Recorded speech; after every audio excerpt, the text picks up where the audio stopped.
વડોદરા શહેરના યાકુતપુરા વિસ્તારમાં ફૂટવેરના વેપારીના બંધ મકાનમાં થયેલી પાઉન્ડ, રોકડા રૂપિયા અને સોનાના દાગીના સહિત 4.14 લાખ રૂપિયાની મત્તાની ઘરફોડ ચોરીના ગુનાનો વડોદરા શહેર ક્રાઇમ બ્રાન્ચે ભેદ ઉકેલી નાખ્યો છે અને આરોપીની ધરપકડ કરી છે. આરોપી પહેલા ફરિયાદી સાથે મિત્રતા કેળવી હતી અને પછી રેકી કરીને ચોરીને અંજામ આપ્યો હતો.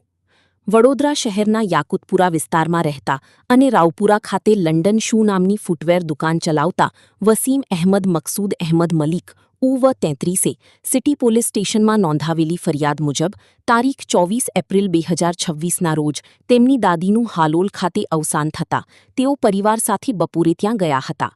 ત્યારબાદ તારીખ 25 એપ્રિલ 2026ના રોજ સવારના સમયે દાદીના અંતિમ સંસ્કાર યાકુતપુરા ખાતે કરવા માટે પરિવાર સાથે પરત આવ્યા હતા.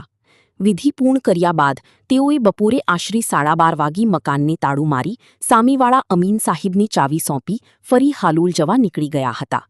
તારીખ 27 એપ્રિલ 2026ના રોજ સાંજે તેઓ ઘરે પરત આવ્યા અને તારીખ 30 એપ્રિલ 2026ના રોજ પરિવારના અન્ય સભ્યો પણ ઘરે આવ્યા હતા.